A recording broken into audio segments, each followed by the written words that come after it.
kind of stuff we need. Now, what's this? 1969, the man first step on the moon, Neil Armstrong, right? That's 1969.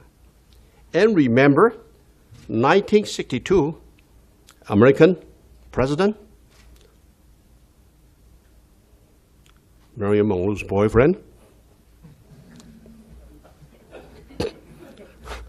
in Rice University, he said the following.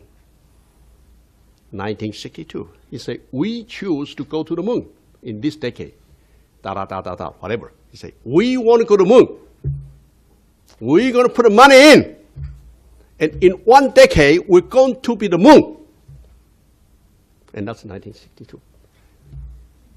And when we step on the moon, 1969, 7 years. And I still remember, that was the year we just got into the first, freshman.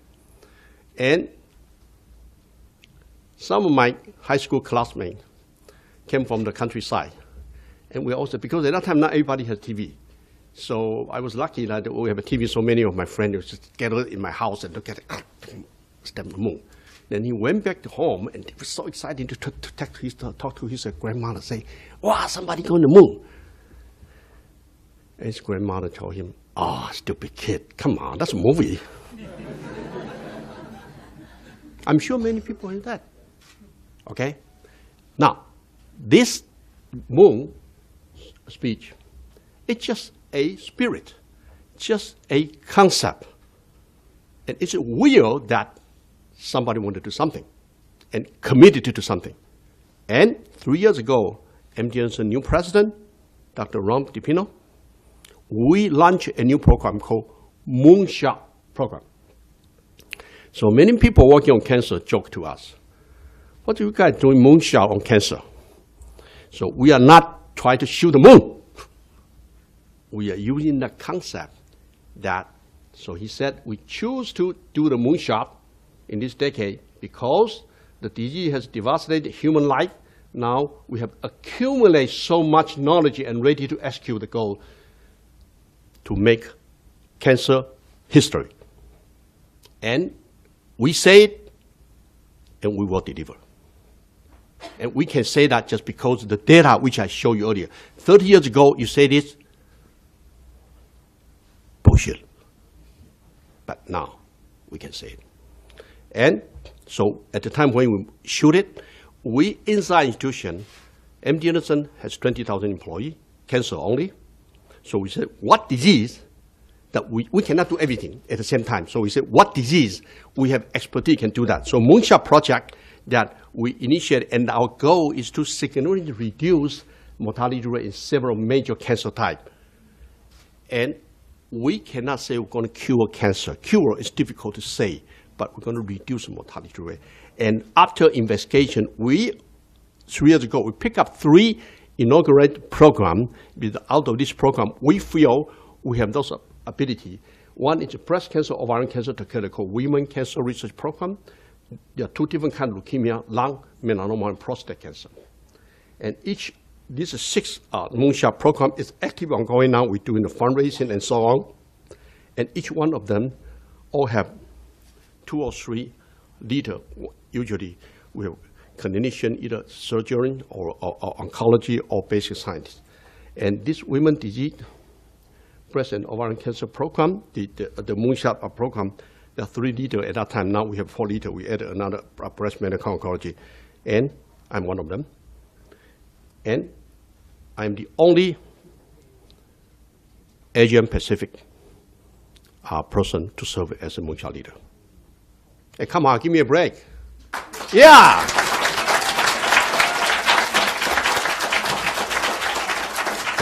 Oh, I'm kidding.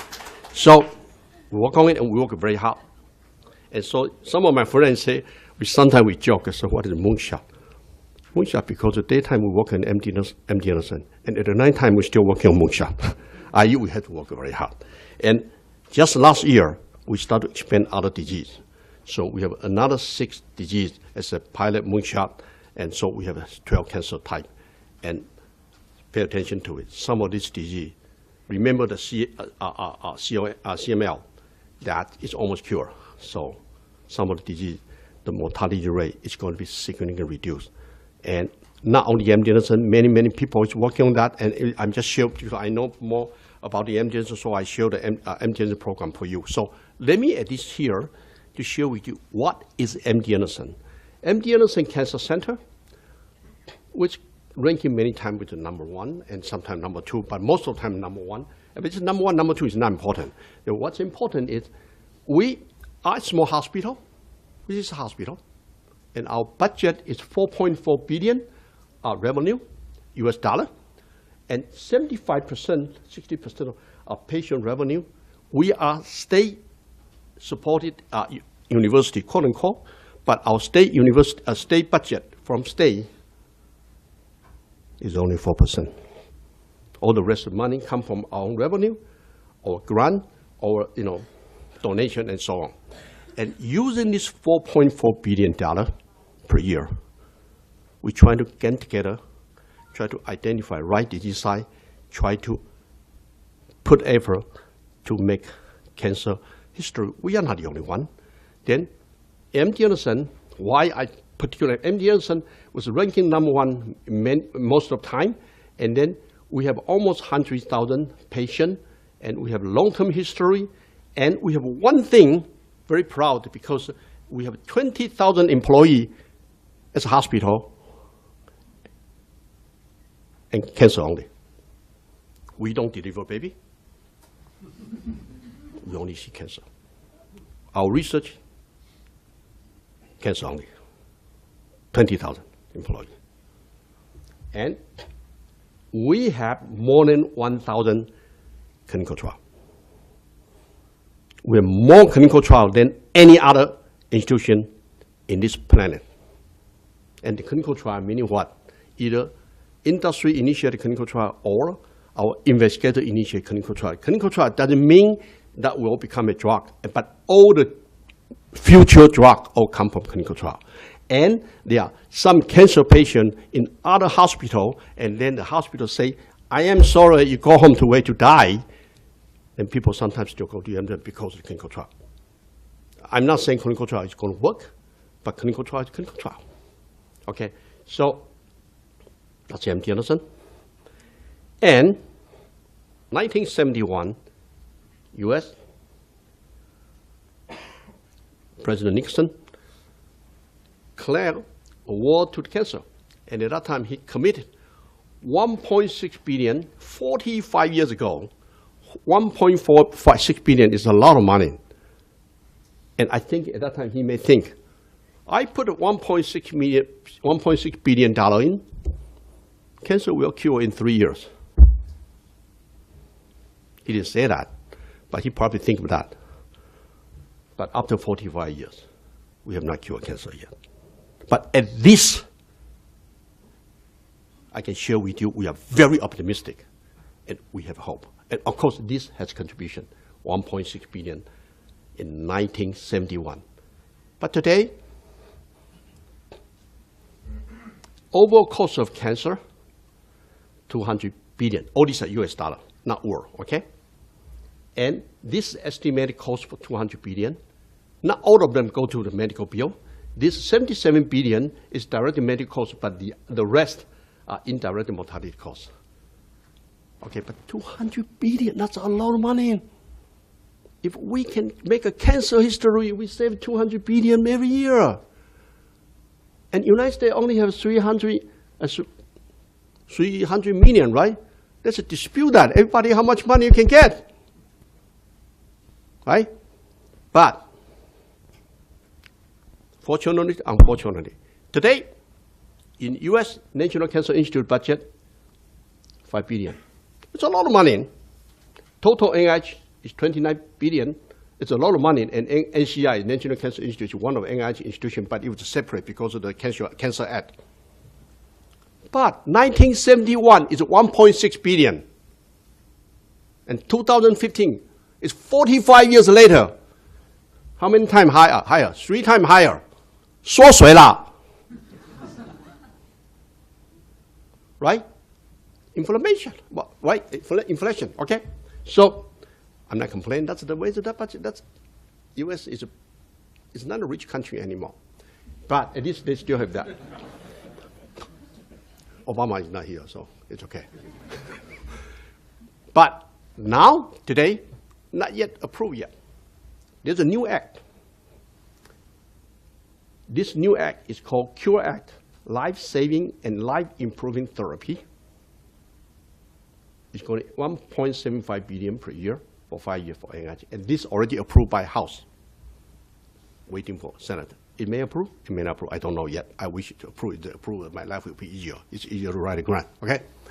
Anyway, so the reason I show you this is money talk. And remember earlier I said, I will share with you what we need to cure cancer. We need money. And I'm not kidding. We have a lot of idea. We know what to do. But we need a little bit more money to cure cancer. And in MD Anderson, I always try to say that. Right time? Why right time? All those data I share with you, so positive. Right place? MD Anderson, #1 cancer center. Right person? Many people, including myself.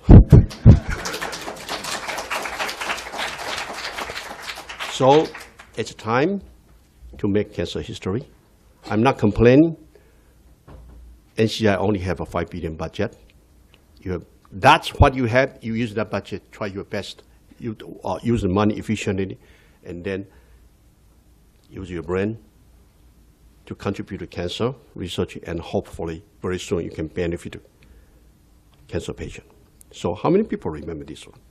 We are here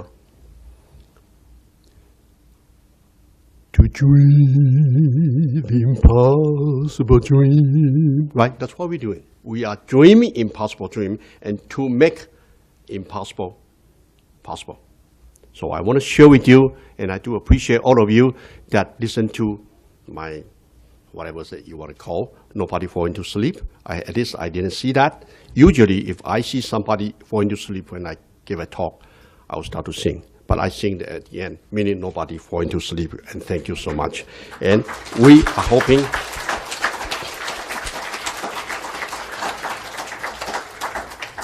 thank you. Thank you, Professor.